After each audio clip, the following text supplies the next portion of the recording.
Students, welcome back to my channel. I am Jayshree Yadav. So बच्चों, आज हम क्लास 12th का अकाउंट्स कर रहे हैं। मैं आपको इशू ऑफ शेयर्स करा रही हूँ। सो लास्ट क्लास में मैंने आपको 4th क्वेश्चन तक करा दिया था। आज के क्लास में हम 5th क्वेश्चन करेंगे। ठीक है, ये हमारा टॉपिक है issue of share at par. Par का मतलब होता है बच्चों, यहाँ पे पार एंड प्रीमियम दो आएंगे। ठीक है, जब मैं प्रीमियम वाला क्वेश्चन कराऊंगी, जब मैं आपको प्रीमियम समझाऊंगी। अभी पर का मतलब समझो। पार का मतलब होता है कि 10 रुपये का शेयर हमने 10 रुपये में ही पब्लिक को दे दिया। ठीक है, 10 रुपीज़ का ही हमने 10 रुपीज़ में इशू कर दिया, या 15 का शेयर था हमने उसको 15 में ही दे दिया। ठीक है, तो पार का मतलब होता है जितने का हमारा शेयर्स था हमने उतना ही पब्लिक को, हमने उतने में ही पब्लिक को हमने शेयर्स दे दिया। ठीक है, पार का मतलब जितने का शेयर्स है उतने में ही हमने उनको दे दिया पब्लिक को। क्लियर? इसमें सिंपल हमें जर्नल एंट्रीज आपने याद कर ली होगी बच्चे। ठीक है, तो इसमें सबसे पहले जर्नल एंट्रीज आपको आनी चाहिए सारी की सारी।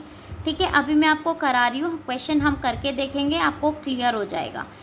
Rama company issued 50,000 shares of 10 each payable as follow. 3 on application, 3 रुपये एप्लीकेशन पे है, 3 रुपीज़ अलॉटमेंट का है, 2 rupees first call and 2 on final call. Clear? All the shares were subscribe, सारे शेयर्स हमारे सब्सक्राइब्ड एंड अलॉटेड थे। Give journal entries, हमें journal entry देनी है। And show the share capital in the balance sheet, और balance sheet में भी हमें शो करना है। Assuming that all sums have been duly received. Expense है हमारा on issue of shares amounted to 10,000 का हमारे ऊपर खर्चा हो गया। ठीक है, जब हमने शेयर्स इशू करा। अब देखो, सिंपल जनरल एंट्री करनी है हमें। सबसे पहले हम भाई किसका पैसा मंगाएंगे? एप्लीकेशन का। तो इसकी हमारी जनरल एंट्री क्या होगी? क्वेश्चन नंबर 5 मैं आपको करा रही हूँ। ठीक है, सबसे पहले bank account debit to equity share application. Clear? ठीक है, सबसे पहली वाली जनरल एंट्री हमारी ये होगी। कितने शेयर्स हैं भाई? 50,000 है। एप्लीकेशन मनी कितना है? 3 रुपीज़। तो 50,000 इंटू 3 कितना हो जाएगा हमारा? 1,50,000। और यहाँ पे भी 1,50,000। क्लियर बच्चों? पहली वाली एंट्री। इसके नीचे आप नरेशन क्या लिखेंगे? Money received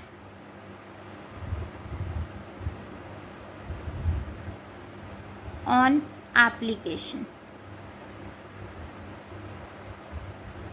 clear?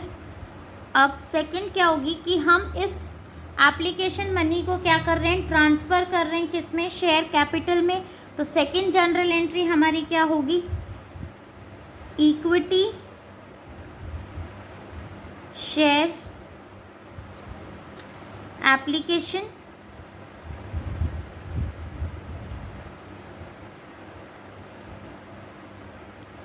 To equity share capital. Clear? कितना? 1,50,000।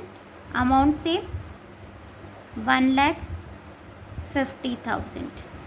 ठीक है, अब नेक्स्ट हम क्या कर रहे हैं? अलॉटमेंट का पैसा मंगाएंगे। तो सबसे पहले हम ड्यू करेंगे, फिर हम रिसीव करेंगे। तो सबसे पहले इसकी नरेशन नीचे क्या लिखोगे भाई?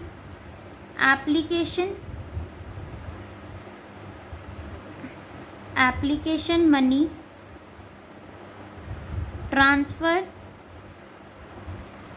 Transfer to share capital.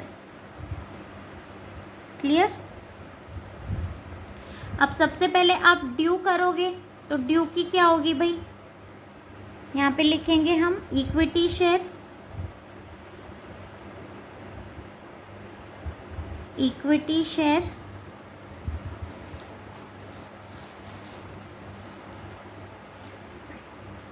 ठीक है, equity share allotment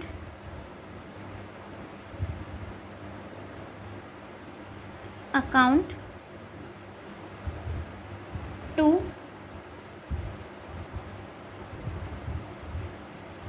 equity share capital कितना था भाई हमारे पास शेयर्स 50,000 थे। कितने पैसे हम अलॉटमेंट में मंगा रहे हैं 3 रुपीज़, तो कितना आ जाएगा 50,000 इंटू 3, वही 1,50,000। क्लियर बच्चे? ठीक है। अब ये हमारी ड्यू की थी, तो इसके नीचे आप क्या लिखोगे? Allotment money due. ठीक है। अब आपको रिसीव हो जाएगी नेक्स्ट में, तो क्या आ जाएगी हमारी entry? Bank account to equity share allotment account.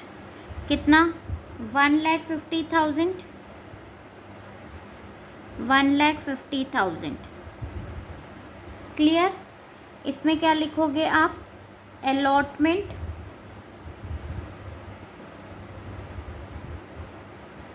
Money received. Clear? Next हम क्या कर रहे हैं? फर्स्ट कॉल मंगा रहे हैं भाई, तो वही सबसे पहले हम ड्यू करेंगे। ड्यू की क्या हो जाएगी हमारी? Equity share first call to equity share capital. कितना मंगा रहे हैं भाई हम? 2 रुपये मंगा रहे हैं। कितने शेयर्स थे? 50,000, तो 50,000 इंटू 2 रुपीज़ कितना हो जाएगा हमारा? 1 लाख। अमाउंट यहाँ पे हम लिख देंगे 1 लाख। क्लियर? ठीक है। ये थी हमारी ड्यू की, तो ये इधर क्या लिखेंगे हम? First call money due. Next में हमें रिसीव हो जाएगी, तो वही bank account to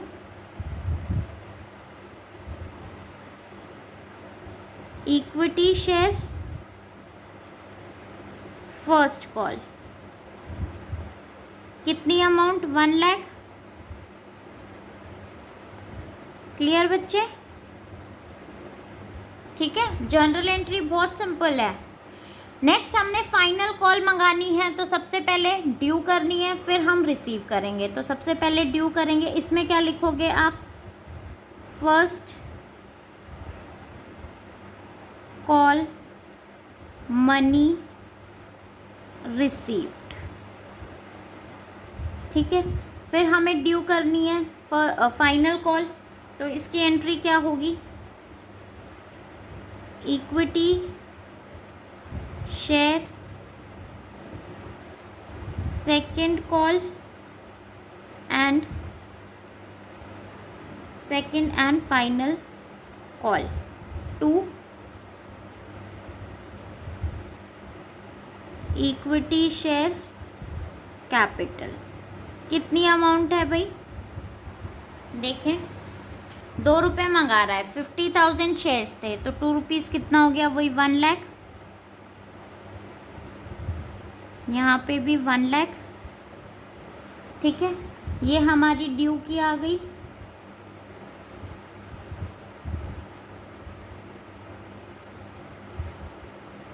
second and final call due. अब पेमेंट हमें रिसीव हो जाएगी, तो bank account to equity share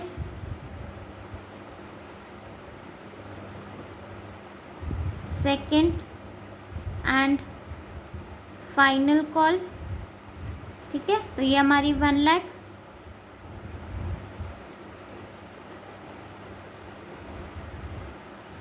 and 1 lakh. नीचे आप लिख देंगे भाई क्या कि हमें second and final call money received. ठीक है। उसके बाद देखो लास्ट क्या बोल रहा है, issue on expense on issue of share amounted to 10,000, expenses हो गए हमें, तो इसकी क्या हो जाएगी भाई हमारी, ठीक है। यहाँ पे हम लिखेंगे share issue expenses account to bank account, amount हम लिख देंगे कितना, 10,000,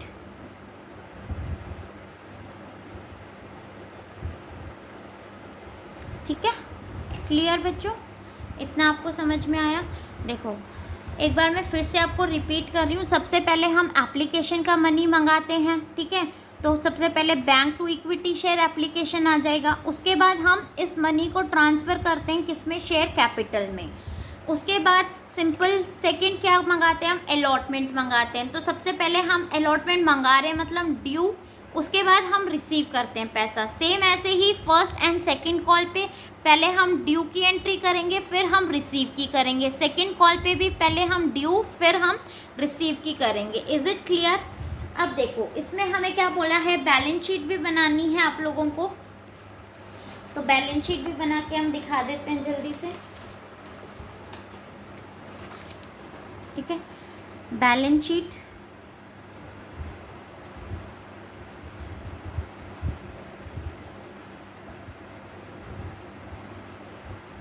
सबसे पहले यहाँ पे इक्विटी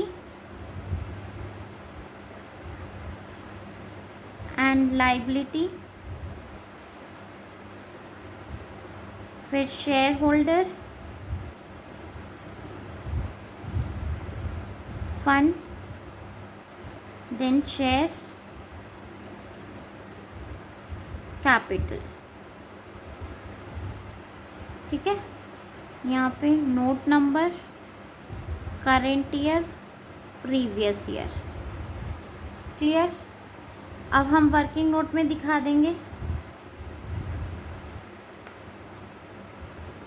शेयर कैपिटल,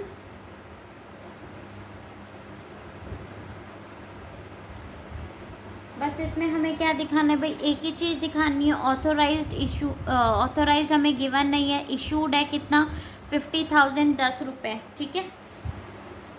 तो इसमें हम दिखा देंगे इशूड कैपिटल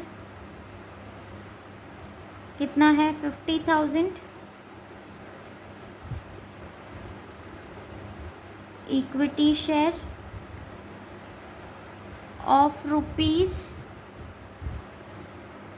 ईच, तो ये हमारा कितना आ जाएगा यहाँ पे 5 लाख, ठीक है। तो यही अमाउंट क्या आ जाएगी हमारी ऊपर शेयर कैपिटल पे कितनी 5 लाख।